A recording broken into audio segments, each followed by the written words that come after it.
NFL history. Mahomes is behind the back pass. We got another teaser. When and will it come? Alongside Chris Broussard, I'm Kevin Wildes. Nick, yes. Can you give me an exact date? Oh, I can't give you an exact date. And we were going to see it last year, but then Mahomes' ankle got mangled, and so it threw things off. Okay. This is an 11-on-11 in front of people, a real play call. They're not throwing this away. Okay. It's not for nothing right there. Here we go. We're going to start with an animation, and then we're going to start with Joe Burrow's calf. Zach Taylor told us Burrow would be sidelined for, quote, several weeks. We don't know how long several weeks is with a calf strain. Week 1, however, is in doubt, and Jamarr Chase told NFL Network that there's no rush. Take a listen. They were wondering, did Jamarr really mean that he doesn't want him to play week 1? Yeah. Do you have any? 100% mean that. And is that anything to do with where Joe is now, or you just want him to play it safe? I want him to be 100% healthy to play. I don't want him rushing nothing. I don't want people in his ear telling him to play at a certain time. I just want him to be healthy.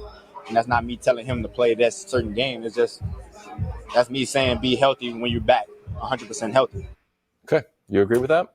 Of course, I 100% agree with it because I said it the day after Joe Burrow got hurt. This is Kalijah Cansey, the number 1 pick for the Bucs, suffered a calf strain around the same time Joe Burrow did. August 1st, I think, is when Kalijah suffered his, so maybe a few days after. And he's listed 4 to 6 weeks, and the Bucs said he's very questionable for week 1. The idea that you would put Joe Burrow out there if he is not 100% anywhere beneath his hips. Mm-hmm. I mean, if you want to argue, you could put him out there if he's not 100% in an upper body injury. I can listen to that. Like, hey, I want to play. Maybe I won't be as good, but even if my shoulder's hurting, I'm better than Trevor Siemian. So be it. But it's not just that you could re-injure the calf. It's that the calf injury could lead to you not being able to evade a big hit that leads to another injury. And it's not like the Bengals are a team that has to have some amazing start. It's not like they're a team that has to have home field advantage. In these 2 years where they've made a Super Bowl and an AFC title game, they have had 2 total home playoff games. The first round in 2021 and the first round in 2022. They've been on the road after that, and they've acquitted themselves quite well. They beat the Chiefs in Kansas City. They did beat the Chiefs in Kansas City. They beat the Titans in Tennessee. They beat the Bills in Buffalo. They then lost to the Chiefs in Kansas City and lost to the Rams in one of those wildly unfair road Super Bowls that, I hear the NFL is considering striking all of them from the record books, both of them. But that's neither here nor there. So yes, of course he should sit out until he's 100% healthy. I don't even think this is a question or a controversial take. It's not at all. I mean, I'm surprised that anybody would come at Jamarr Chase like he said something crazy. This is exactly what they should be doing. You should err on the side of caution. All right. And I agree with you, Nick, about the lower extremities versus shoulders, things like that. But it's also time of the season. If he had a shoulder injury that you could play through, if he was going to get 100% within the first month of the season, I still would keep him out and try to err on the side of caution because, like you said, last year they started poorly. And obviously they were able to overcome Some people were writing them off last year. They started so poorly. Was that wild? Some people. No, I did. Some people. I'll own it. I wrote off one of my hometowns. One of your many hometowns. But I learned my lesson. Yeah. But this year, the future is Joe Burrow.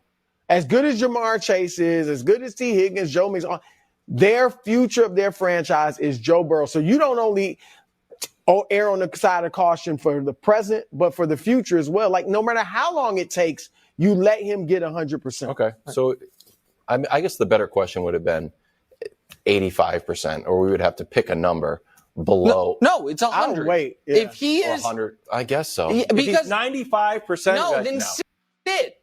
Then sit. All right. There's an element of hubris to this. And we'll play the next Jamarr Chase quote in a second. But here's Joe Burrow's record against the Browns. Everyone's like, well, you got the Browns. You're going to wash the Browns. No, you're not.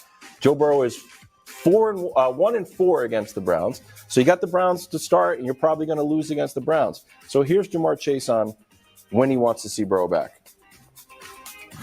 I mean, we'd be okay as long as he's there for the end of the season. We worried about the bigger picture, not the small picture here. That's what we're trying to win. So know what I'm saying? As long as he comes in around the season that we need him, then we're going to be okay. Okay, so here's the thing, bro. They started last year 2-3, and then they came back. They went 10-1 after starting 2-3. That's just not normal. I don't think that's going to happen, especially if you're going to lose this Browns game. You can't assume you're going to rip off 7 or 8 wins in a row. No, I agree. I think the Browns, and a lot of people would, right? I think they're going to be much better. I think Deshaun Watson I don't know that he'll get back to Houston, Deshaun, but I think he's going to play well. Than last year. And as you said, not only is Burrow 1-4 against them, they haven't won in Cleveland, where that first game is, since 2017. They've won 2 of the last 10 times they played. I mean, this is a state rivalry. All right. And this is with Jacoby Brissett and Baker Mayfield playing quarterback for Cleveland. So I definitely think that's a possible loss. Obviously, they got the Ravens after that. That's a likely loss. I mean, the Ravens will have Lamar, presumably, and they're probably upset over what happened last year in the playoffs. And the Ravens match up well against them. I mean, the Ravens, give them some with trouble. Joe Burrow playing and without Lamar, the playoff game came down to one play. So right. Go ahead. I also think the Rams, they'll beat. The Titans, look, I get it that they're on the downslide, but they are not an easy out under Mike Vrabel, period. So that's going to be a tough game. Your Cardinals, Wilds, okay. Yeah, they'll get that. So they'll probably be 2-3. If they're 1-4, that could spell trouble, but they should be 2-3. And I'm not saying that's when he's coming back, but they might be safe. Seattle will be tough. So that's the thing is, and by the way, it should be noted, Vegas is not yet fully buying that he wouldn't be out there week 1. Okay. They're buying it a little bit. The line opened Cincinnati favored by 2.5. Mm-hmm. It is currently Cincinnati favored by 1.5. The gap between Burrow and Simeon is worth more than a point and a half in Vegas. So Vegas is kind of saying he might be there, might not be there. If you see that line flip to Cleveland being favored, that's when Vegas is saying we think Joe Burrow's missing that game. But this is the value in having a veteran backup. And I'm not arguing Trevor Siemian is a great player. And I understand Siemian hasn't won a game in this league since 2017. But he's only had one stretch of starting, really. 2021 New Orleans, that was the, dark horse MVP year for Jameis Winston. And New Orleans did go 0-4 in those games, but they averaged giving up 30 points per game in those 4 games. Mm-hmm. Simeon had 12 touchdowns, 4 picks, an 85 rating, which is basically what you'd hope for from a backup quarterback. And I think the Rams are going to be terrible. I think the Cardinals, if you were to get to week 5, are going to be the worst team in the league. And I do think it is, let's just say he were to miss 5 weeks. Again, that's the longest end, but say that's what it was. Yep. Say that they thought he could play week 1, and then in getting ready for the game, he re-aggravates it, missed 5 weeks. Okay. I do think the Bengals are good enough against Browns, Ravens, Titans to win one of them. And then all of a sudden, I think they could go 3-2. I think their worst case would be 2-3. And they have shown they can pull themselves out of that.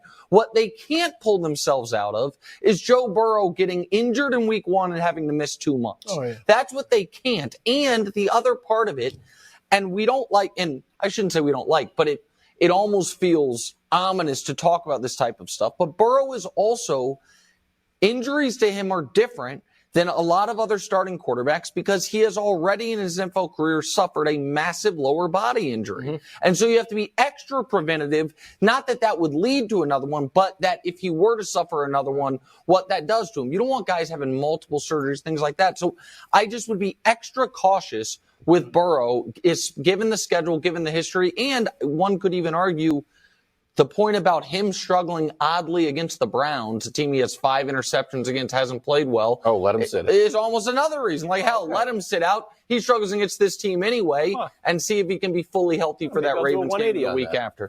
Sure. Changed my mind. Okay. Let's take a look at the odds. My Chiefs coming in at number 1. Stop saying that. What? They're not number 1? They're not yours. Oh. Then the Bills, then the Bengals, then the Ravens, and then for some reason, the Jets. Yeah, these are bad. For some reason. Called Aaron Rodgers? How's that for a reason? Okay, how'd the Packers do last year? Yeah, that was his Packers. Why don't you ever give it back to him that your Cardinals and his Packers had the same playoff success? I don't know why you let him off the hook on that every single time. He only gives it back. But go ahead.